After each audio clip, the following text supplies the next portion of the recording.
how is it that Swinging Maestro is just way better than Breath of Fresh Air? Like, these two skills are basically the same skill, right? They have the same recovery effects of 5.5%. They cost the same in terms of skill points. The only difference in these two skills are the activation requirements. So like, one is on a random corner, and one is on a random straight, right? Yet somehow, Swinging Maestro has a 100% effectiveness, but Boba is deemed inconsistent and unreliable. How? The answer lies in a few factors, which is used to determine whether recovery skill is good or bad, which is what I'm going to be talking about in this video. Hello everyone, this is Charles of Victoria Frontier. I'm back with a webcam. Not every recovery skill is created equal, and in this video, I'm going to teach you guys how to understand recovery skills and what makes a recovery skill actually good. You understand these fundamentals and you'll be able to understand all the recovery skills that are in the game right now and all the skills that will be released in the future. Before we get into that, there's a few things you guys need to first know. So first of all, the way stamina recovery skills work is that all recovery skills are instant recoveries. If you would kindly consult the graphs, the orange line is the stamina of the horse going into a race. And so you would see like there's a sudden spike here. This is the stamina recovery skill in action. The stamina recovery skills are instant recoveries. They do not last any duration. They don't recover over time. That's a misconception. All they do is that they give you the full recovery amount on the spot the second you see the skill proc. Another thing is that the amount of recovery gained from like a stamina recovery skill scales on your HP, because it's like 5.5% of your HP, right? And this total HP recovered from your stamina recovery skill scales on your stamina stat, but does not scale on your gut stat. So like your stamina, your stamina stat, the higher it is, the more you will increase your HP. But since the function of guts stat is just that it's there to decrease, okay, if you would look at the graphs again, it would decrease the amount of stamina consumption in this part, okay? It's going to slow down the rate of stamina consumption in this part, but it does not actually increase your upper limit of HP. So if you have like 200 stamina, your gold recovery skill does not recover as much stamina as it does when you're on 800 stamina, all right? The amount of stamina recovered from like recovery skills differ from their strategy, the course, the distance, whatever. So there's a lot of variables, but for simplicity's sake, just assume that a gold recovery is 200 stamina, and then for a white recovery is like 60 stamina, okay? Just keep this in mind. And also, gold recoveries are 3.6 times stronger than white recovery skills. Like the effect is always 3.6 times stronger, but they are only 2 times the cost. One last thing before we move on, okay?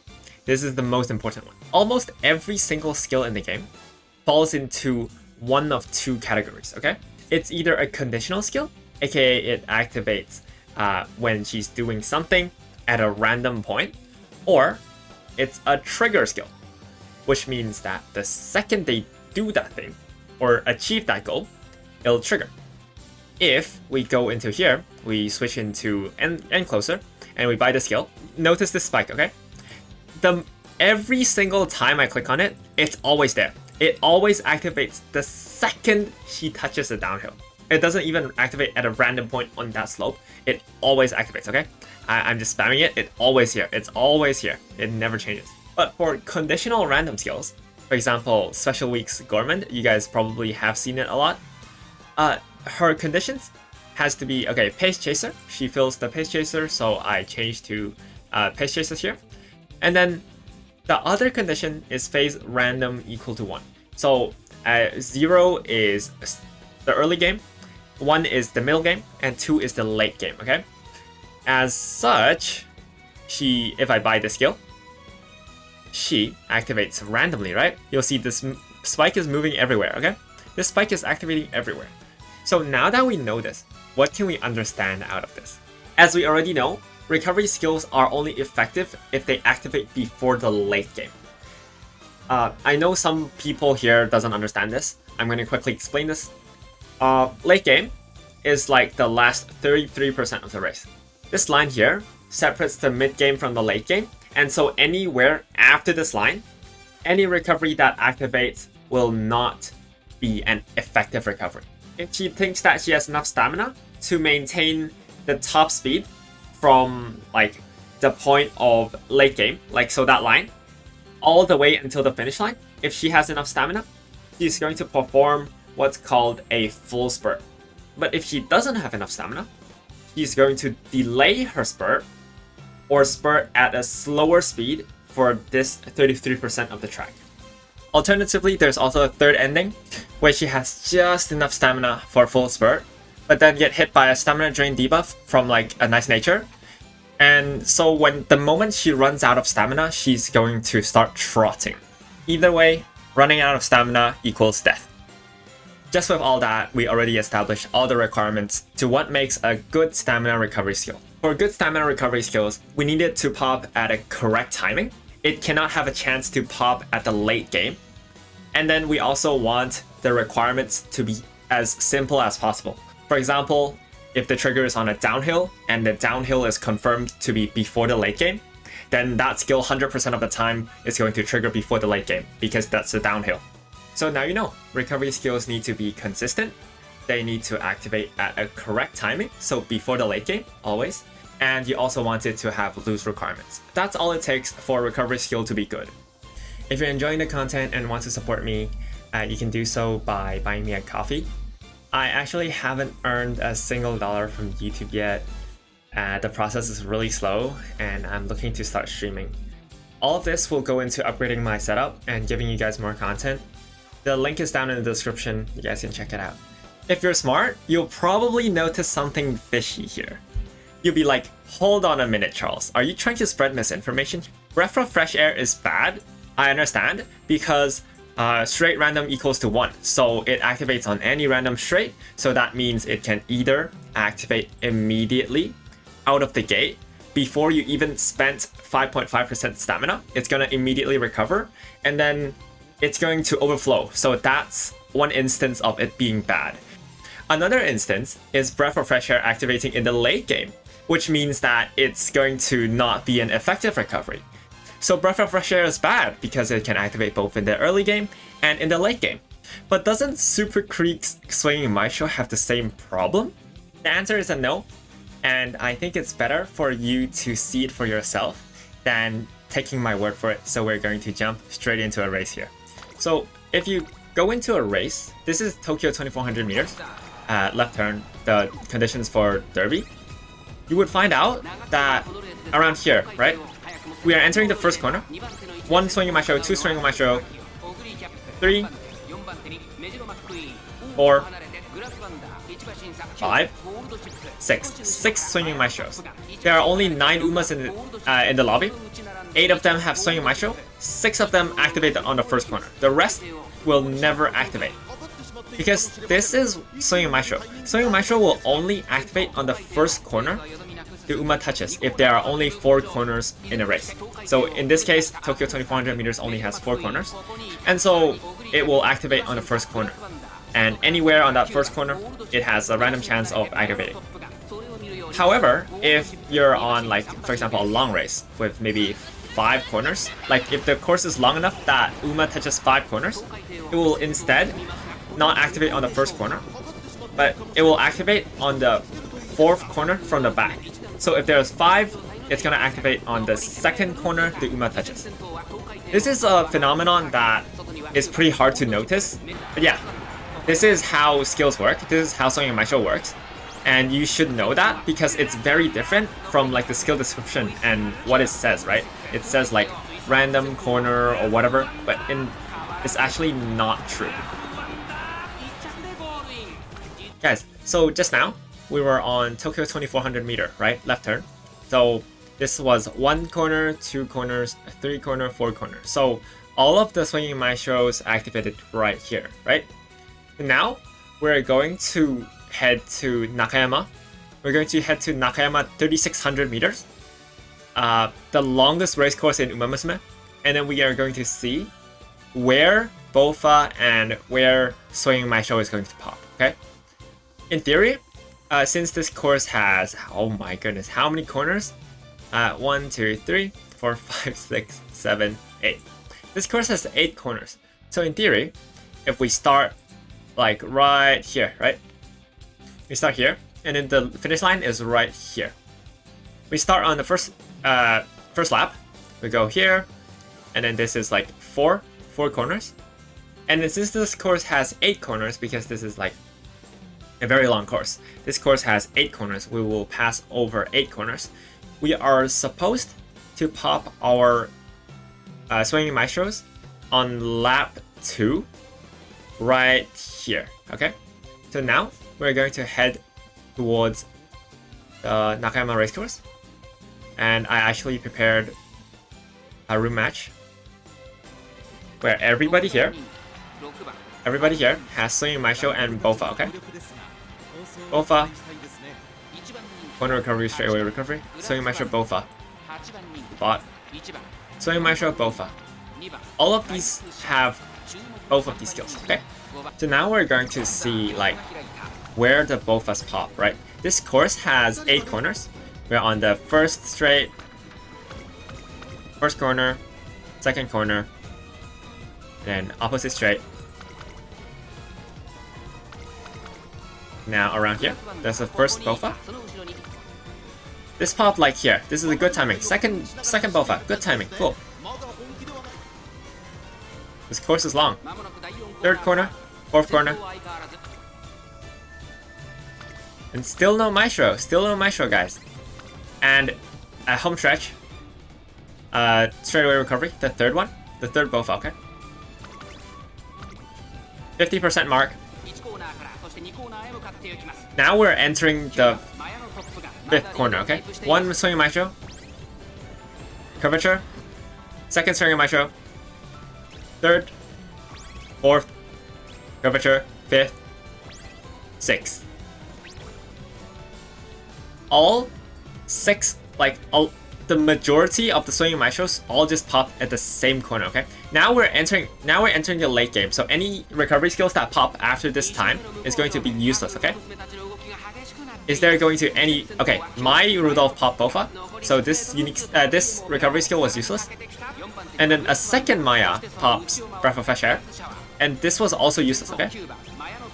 Third one pops after the late game. These 3 are cooked. These 3 already basically lost, okay? Because they did not have enough stamina, and they started spurt late.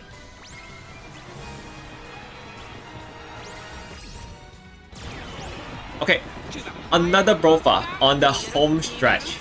Like, Bofa is just bad. Case in point. Half the Bofas activated after the late game, okay? So after the late game, any recovery skills that activate is not going to be good. And this is case in point. So now we can easily sort every skill here into either good, inconsistent, or never buy. So let's go. We're gonna start from the bottom. Super Creek, Pure Heart, 5.5%. Be at 2nd to 4th place. So that's a decent requirement. That's not inconsistent because she's usually as a pace chaser. So this is a good skill, and it's her unique skill anyways. Uma Square, 3rd place to 4th place on a corner. 3rd place and 4th place isn't actually that hard for pace chaser either. It's a slightly smaller window because she has to be after 50% on a corner. I explained in the Tachyon video that a lot of medium races have corners before the late game, but after the 50%. So for there to be an opening for Uma Square to activate. And then Super Duper Soaked because it always activates in the final corner only. So usually that's in the end game, so it's a bad skill. And then these 2 are just Tachyon's and Creek's skill. Serenity, when you're blocked in front for 1 second, and you are running an end closer strategy, and you're also into the game like 10 seconds after you left the game. Because Serenity, be an end closer, be blocked in front for 1 second or more, and be at least 10 seconds into the game. So 10 seconds after you leave the gate, you're going to be able to activate this skill. And this skill can be triggered from that moment onwards all the way until the finish line. Being blocked in front for 1 second is not impossible, but at the same time, it's not the most consistent either. Since there is no gold version of level-headed currently. The only way to get it is from Sweet Tosho's second event. It's a 0.15, and I don't consider this a consistent skill. Go Home Specialist. We talked about this just now. It's Gold Ship's Awakening 5 skill, and this skill activates as long as you're in closer, you're on a slope. The second you touch a slope, it triggers. It also has a 10-second buffer. So on courses, for example, this is Hanshin 2200, there is immediately a downhill after you leave the gate. So this skill is going to be stalled for at least 10 seconds for the Uma to burn a little bit of stamina first, and then it will recover. On some courses, this leaks. On some courses, this is a good enough buffer for it to not activate immediately out of the gate. This skill is very predictable, and we can rely on it. This is a consistent skill. Relax, a late surger skill, recovers endurance on late race. I'm not even going to comment on this skill. This skill is terrible. Go next. Gourmand. This is a pace chaser skill. You have to be in the middle game. It activates very consistently. This skill always activates in the middle game, and it's reliable, it's effective, it's good. For the next Champions meeting, since it's recommended that your Uma have at least 800 stamina and 2 gold recovery skills, your first gold recovery skill will be Swinging Maestro, and it's recommended that your second gold recovery skill be Gourmand because it's very consistent. You can get it for free on the SSR Special Week speed card. Restless or Moxie, I'm sure that a lot of CM chat dwellers are very familiar with this skill now. This skill is basically the same as Gold Ship's Go Home Specialist, but instead its requirements are on an uphill, upslope instead of a downslope. As for Miraculous Step, this skill is very consistent. It does not require you to use like a movement skill because movement skills are trash before first anniversary. Your Uma will naturally move side by side anyways in the middle game and somewhere late in the early game as long as they pass the first corner. So this skill is consistent, you can rely on it. You can buy it on Tokateo. Adrenaline Rush. Have your HP be depleted for one time. You tell me if the skill is good. Cooldown has the same exact requirement as Breath of Fresh Air, except that it has another condition, which is being on a long race. It has all the downsides of Breath of Fresh Air, and I did showcase it just now for a little bit, how Breath of Fresh Air interacted on the courses. So yeah, it's possible for this skill to trigger in the late game, and in long races you can't completely rely on it for recovery, but it's inconsistent. It's not the best. If you have alternatives, go for alternative. If you have alternatives, go for alternatives. Trackblazer is kind of awkward. You have to be in first place when it activates, and you have to be on medium, and it's randomly in the middle game. I know some of you are going to wonder, okay, so if I'm on first place, does that mean it's going to trigger anywhere randomly for the duration that I'm in first place or not? Or is it that it triggers randomly, and when it triggers, I have to be on first place at that moment in time. And if I fail the check, I'm going to not pop the skill. To be honest, I don't know if the chicken or the egg comes first, but then I'll check back on the skill later. But the idea is still that this skill is not consistent enough for it to activate because holding first place is hard. If you are planning to win with frontrunner aces, like you cannot put a single frontrunner and expect it to win because it'll easily be caught up to by pace chasers. If you have two frontrunners, these two will trigger each other and they will fight for a position and move up. And so it's very hard for the Trackblazer owner to trigger this skill because there's always a chance that your other frontrunner will take the first place slot and the Trackblazer will not be able to trigger. The thing with Kinai is that this skill is only obtainable from Gold City support card, and Gold City speed card is like really bad with like terrible training effect and whatever. And also, its only requirement is to be on a mile in the early race and be like at the back. You're not going to play backliners in mile that much, and then you're also not going to want your recovery skill to be activating on early race. And you don't actually need a recovery skill in mile in the first place. So all of this makes this skill just kind of redundant. On first anniversary, they buffed this skill to include a speed debuff effect, and so this skill, along with Adventure of Goldshi, which is the unique skill of Goldship Swimsuit Alt, these two are going to be used together and to make like this Kinai activate forcefully on medium distance races. You're not going to buy this skill. Sleeping Lion, Narita Taishin's gold skill. This skill sleeps. The thing with this skill is that it has like you have to be any closer, and then you have to be distance diff rate larger than equal to 75. What does larger than equal to 75 mean? You draw two lines from one side to another. This is the first place. This is the 9th place of the race, if in a like 9-man race. You draw a line, and then at 75% from here to here, Narita Taishin has to be here when the skill triggers. Only if Narita Taishin is here, the skill will trigger. This has the same problem with like Trackblazer, and this skill honestly is just you can forcefully shut this skill off if you think there is going to be like a Narita Taishin on the enemy team. If you just put like Haru Urara at the very end of the race, because suddenly Haru Urara will be the 100% percentile, right?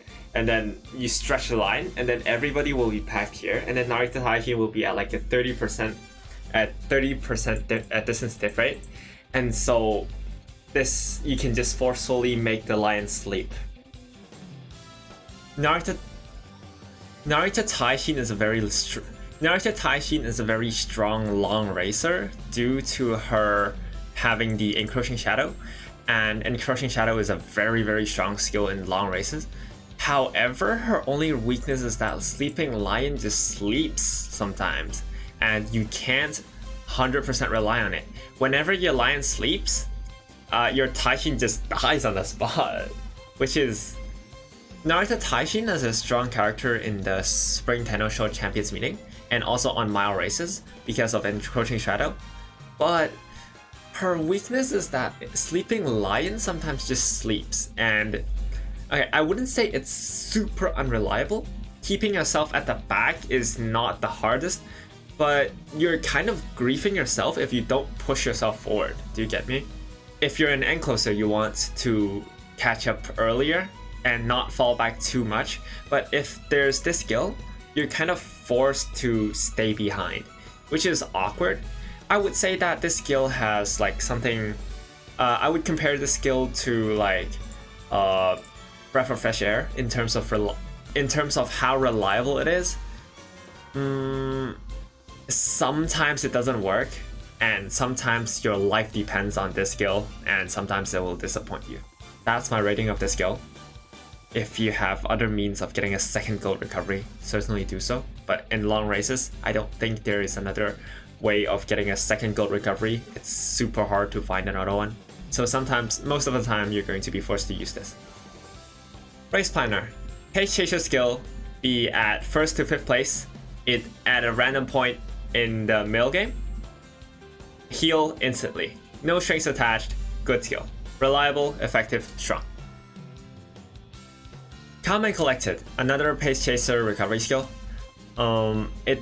It heals you in the early game, which is kind of awkward. You know that you don't want recovery skills to pop way too early, and this is one of the instances where it pops way too early. Even the buffer is around like 5 seconds only instead of 10.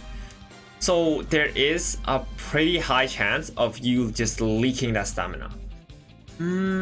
If you're someone like McQueen, OG McQueen, where you don't have any other recovery skill choices, I can understand you taking it. If you somehow don't have Gorman and don't have Swinging Maestro, but it's reliable. Is it fully effective? Not really. But is it terrible? Also not really. somewhere in between, like unreliable and effective, somewhere in between. Hey, Unruffled. Mid-game, be blocked in front, on the side, and behind. All at the same time. If you're blocked, you're blocked. Awkward. It's a trigger skill, but it's very, very awkward.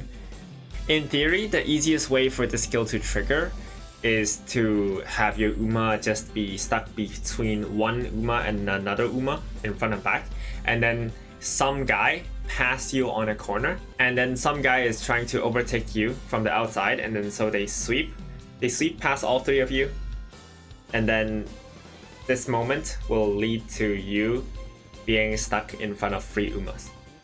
But the more important question is, why are you bringing Harurara card? Just don't consider the skill. That's fine. Indomitable. You have to be overtaken once in the middle game to have it trigger. This is actually not as bad of a requirement than, say, something like Sleeping Lion. Low key. Well, obviously the only way to get this is from like freaking Haru Urara and from the Aoharu High event, where you actually have to bring the Haru Urara card, Guts card, into your deck to get it. So it's really hard to get, but okay, I do not recommend you trying to get this skill, but in theory, if you get this skill, it's technically slightly better than something like Sleeping Lion. Technically. Don't go for this skill, please. Do not go for this skill. I've played these games, I have been there. I have tried to go for this skill before, and it was so bad. Don't go for it. Iron Will, bad skill, never buy, does not activate even if you trigger it somehow. The trigger is you need to be blocked in front for 1 second in the early game. In the early game means that when everybody is still stuck, you're just leaking your stamina. Again, don't buy this. This does not activate. This will never trigger. Do not buy this. Hey, we're finally at the end. We talked about Breath of Fresh Air and we talked about Swinging Maestro, but there's Shake It Out and 777, which is 2 white recovery skills. 777, just a 0.15, and this is mostly used as a Christmas Ogre trigger skill. So other than that, it's not really useful. I mean, it's consistent and it's a white recovery, so it recovers like 60 stamina if you are on a course that's not longer than 2400. So yeah, it's fine. On races that are past 2400, I think on 2500, it starts activating in the late game. So it's weird. You have to watch the course to use it. Check it out. Late race requirement. This skill is very awkward, but the base cost is 100. This is a skill that you can use for team trials if you have 3 late game skills, because it's just so cheap. And the methods of acquiring it is not as common actually. So you don't have to actually go for this skill. The skill is just there. It kind of just exists. I don't care about it. So yeah, that'll be it for this video. Subscribe to the channel and join the Discord if you haven't. I'll see you guys in the next one.